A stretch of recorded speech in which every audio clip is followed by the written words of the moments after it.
मित्रांनो, जय जिजाऊ जय शिवराय सत्य, शौर्य आणि त्यागाचे अनोखे मिश्रण असलेले स्वराज्य हे केवळ एका सम्राटाच्या पराक्रमाने घडलेले नाही, तर त्याच्या मागे असलेल्या त्या महान व्यक्तिमत्वांनी हे स्वप्न प्रत्यक्षात आणले. या स्वराज्य निर्मितीचे खरे शिल्पकार होते श्री शहाजीराजे आणि राजमाता जिजाऊ, ज्यांनी शिवरायांना दिव्य गुणांचा अमूल्य वारसा दिला.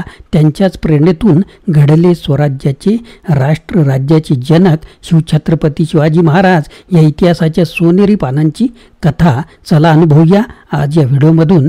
हे शब्द श्री शहाजीराजे व राजमाता जिजाऊ यांच्या स्वराज्य निर्मिती मागील भूमिका आणि त्यांचे दिव्य गुण दाखवण्याचा उद्देश ठेवून रचलेले आहेत, जे शिवरायांच्या नेतृत्वाची मूळ प्रेरणा ठरते.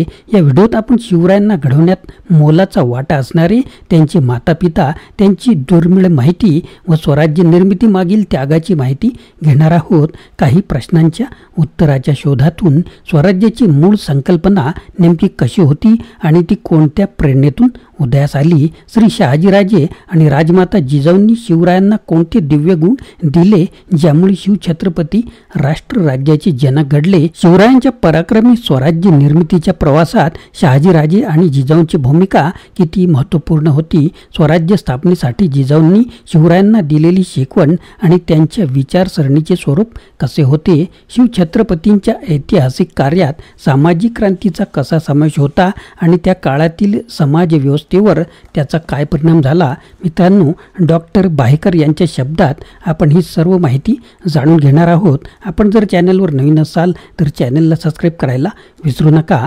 शहाजीराजे आणि जिजाऊ यांची स्वतंत्र राज्य निर्मितीची प्रबळ महत्त्वाकांक्षा.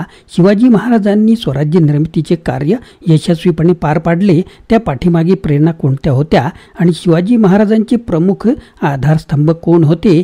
शिवबावर बालपणी स्वराज्य निर्मितीच्या उद्देशाने पूर्व नियोजित आणि नियोजनबद्ध संस्कार करणारे, शिवबाला कानमंत्र देणारे कोण होते. शहाजीराजे, जिजाऊ माता यांच्या सक्रिय पाठिंब्याशिवाय स्वराज्य निर्मितीचा विचार प्रत्यक्षात उतरवणे शिवाजी महाराजांना शक्य झाले असते का. या प्रश्नाचा सखोल विचार केल्यास असे म्हणता येईल की स्वतंत्र राज्य स्थापनेसाठी मूळ संकल्पना शहाजीराजांची होती. शहाजीराजे स्वतंत्र प्रवृत्तीचे स्वाभिमानी, महत्त्वाकांक्षी, धाडसी आणि सत्ताकांक्षीही होते. शहाजीराजांची महत्त्वाकांक्षा स्वतः छत्रपती होण्याची होती. त्यांनी स्वतंत्र होण्याचा यापूर्वी 3 वेळा अयशस्वी प्रयत्न केला. स्वतंत्र राज्य स्थापन करणे कठीण काम आहे याची जाण त्यांना या स्वतंत्र राज्य स्थापन करण्याच्या अपयशातून आली होती, परंतु ते नाउमेद न होता त्यांनी स्वतंत्र राज्य निर्मितीचे प्रयत्न सोडले नाहीत आणि त्यात खंडसुद्धा पडू दिला नाही. शेवटी इसवी सन 1337 मध्ये आदिलशाहीत दुसऱ्यांदा प्रवेश केल्यानंतर आपल्या पत्नीच्या म्हणजेच जिजाऊंच्या संगनमताने आणि एक विचाराने 2 आघाड्यांचे राजकारण पुढे करून स्वतंत्र होण्याचा बेत चौथ्यांदा पुन्हा आखला. त्यासाठी पूर्वनियोजित जाणीवपूर्वक तयारी केली. शहाजीराजे नव्हे तर आपले पुत्र शिवाजीराजे छत्रपती होतील असे मनस्वी ठरवून पुण्याच्या आघाडीचे नेतृत्व आपली कर्तबगार पत्नी जिजाऊकडे सोपून शिवबांच्या माध्यमातून स्वतंत्र राज्य निर्मितीचा संकल्प त्यांनी सोडला आणि आपण स्वतः नाइलाजाने कर्नाटकात वास्तव्य करून आपला ज्येष्ठ पुत्र संभाजीराजे यांच्या माध्यमातून आदिलशाहीच्या अंतर्गत मांडिलकी स्वरूपाचे स्वतंत्र राज्य स्थापन करण्याचे निश्चित केले आणि उभयतांनी भविष्यात या दोन्ही आघाड्यांचे राजकारण यशस्वी केले. त्याला जगाच्या इतिहासात तोड नाहीच. केवळ आपली स्वतंत्र राज्य स्थापनेची महत्त्वाकांक्षा सिद्धीस नेण्यासाठी शहाजीराजांना इच्छा नसताना फर्जद म्हणून आदिलशाहीत पुन्हा आश्रय घ्यावा लागला. फर्जद म्हणजे आदिलशहाचा मानलेला पुत्र. या नात्याने सहाय्यक म्हणून कामगिरी पार पाडावी लागली. एकाच वेळी 2 परस्पर विरोधी भूमिका बजावत असताना शहाजीराजांना अनेक दिव्यातून जावे लागले. त्यासाठी 1 वेळ बडतर्फ आणि 2 वेळा कैद व्हावे लागले. इतकेच नव्हे तर त्याच कुटुंबाच्या जीविताला धोका निर्माण झाला असता. त्यातूनही त्यांनी मोठ्या मुत्सद्दीपणाने मार्गक्रमणा केली. यावरून शहाजीराजांची बुद्धिमत्ता, राजकीय मुत्सद्दीपणा, युद्ध कौशल्य कौशल्य आणि प्रबळ स्वातंत्र्याची महत्त्वाकांक्षा तसेच कठीण प्रसंगात न घाबरता त्याला तोंड देण्याचे धाडस आणि सतत कष्ट उपसण्याची तयारी इत्यादी गुणांची साक्ष इथे पडते. या सर्व गुणांचा वारस शहाजी राजाकडून शिवाजी राजांना मिळाला असणार याबद्दल मुळीच शंका नाही. विशेष महत्त्वाची गोष्ट म्हणजे स्वतंत्र राज्य निर्मितीची जी महत्त्वाकांक्षा होती ती पुष्कळांच्या मनात निर्माण होत असतात, परंतु तिच्या सफलतेसाठी नेमके काय करावे, कोणता कार्यक्रम आखावा आणि हाती घ्यावा, तसेच या कार्याला लागणाऱ्या लष्करी शक्तीचा पुरवठा कुठून होणार हे न कळल्यामुळे अनेकांचे प्रयत्न निष्फळ होतात. इतकेच नव्हे तर काहींचे प्रयत्न अनर्थवादी होतात. याचा अनुभव खुद्द शहाजी राजांच्या पाठीशी होता. कारण शहाजीराजे स्वराज्य निर्मितीच्या यापूर्वी केलेल्या अयशस्वी प्रयत्नातून चांगलेच होरपळून निघाले होते. या अनुभवातून त्यांनी स्वराज्य निर्मितीचा कार्यक्रम आपल्या पत्नीच्या संगनमताने एक विचारे आणि एक मताने आखला होता.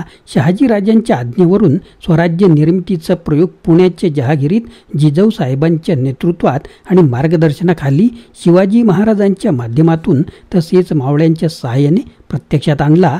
हे सर्व मान्य असेच आहे, परंतु रामदासपंथीय विचारांचे स्वयंघोषित शिवकथाकार, शिवशाहीर आणि इतिहासकार यांना मात्र हे मत मान्य नाही.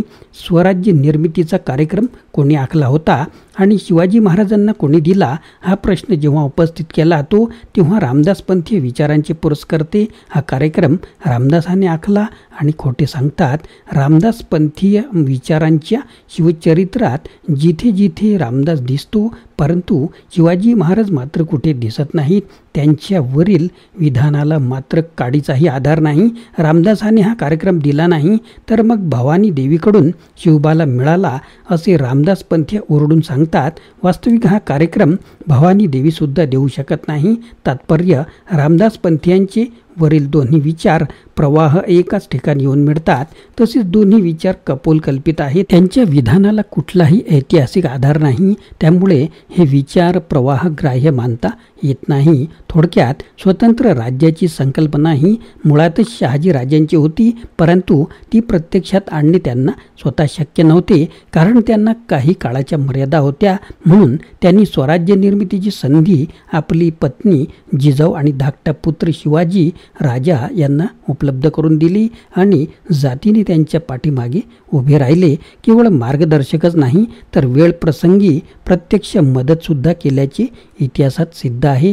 शहाजी राजांनीच स्वराज्य निर्मितीचा कार्यक्रम आखून दिला होता आणि त्यांच्या आज्ञाभर हुकूम जिजाऊ साहेबांच्या नेतृत्वात पुण्याच्या जहागिरीत शिवाजी महाराजांच्या माध्यमातून कार्यान्वित करण्यात आला. अर्थात शिवाजीराजे शहाजी जिजाऊ माता साहेबांच्या अंगा खांद्यावर बसून लहानाचे मोठे झाले. एकदम आकाशातून पडले आणि धावायला लागले असा काही चमत्कार झालेला नाही. शहाजी जिजाऊ हे शिवाजी महाराजांच्या जीवनाचे आणि स्वराज्याचे शिल्पकार होते. शहाजीराजे हेच महाराष्ट्रातील आद्य क्रांतिकारक होते. शहाजी राजांनी स्वतंत्र राज्य निर्मितीचा पाया घातला. त्या पायावर जिजाऊ उर्फ आऊसाहेबांच्या नेतृत्वात शिवाजी महाराजांनी स्वराज्य मंदिराची इमारत उभी केली. त्यांच्या पश्चात शिवपुत्र छत्रपती संभाजीराजे यांनी सतत 9 वर्ष मोगलांच्या विरुद्ध प्राणांतिक संघर्ष केला आणि स्वराज्याचे संरक्षण केले. हिंदू धर्म संरक्षणाकरता ते हुतात्मा झालेले नाहीत हे जाणकारांना सांगायला नको. जिजाऊ आणि शिवाजी महाराजांनी हिंदुस्थानच्या इतिहासात स्वराज्य हा शब्द प्रथम उच्चारला. त्यानंतर स्वराज्य हा शब्द बाळ गंगाधर टिळक आणि दादाभाई नौरोजी यांनी स्वराज्य हा शब्द उच्चारून इतिहास प्रसिद्ध भारताच्या स्वातंत्र्य लढ्यातील राजकीय चळवळीत पुढे आणला. हे ऐतिहासिक सत्य किती लोकांना माहीत आहे? स्वराज्याची संकल्पना ही पारतंत्र्यात उत्पन्न होणे साहजिक आहे. हिंदुस्थानातील मुसलमानांच्या सुमारे 400 वर्षाच्या प्रदीर्घ परकीय अंमलानंतर खऱ्या स्वराज्याची कल्पना शिवाजी महाराजांच्या काळात महाराष्ट्रात उत्पन्न झाली आणि ती शिवाजी महाराजांच्या डोक्यात प्रथम जिजाऊ साहेबांनी घुसवली. हिंदवी स्वराज्य म्हणजेच ऐतदेशीयांचे राज्य. प्राचीन काळात हिंदुस्थानात ऐतदेशीयांची अनेक राज्य नांदत असल्याने हिंदुस्थानात प्रथमच स्वराज्याची कल्पना निर्माण होणे साहजिकच आहे. प्राचीन हिंदुस्थानातील लोकांच्या राजकीय संकल्पना कालसापेक्ष होत्या.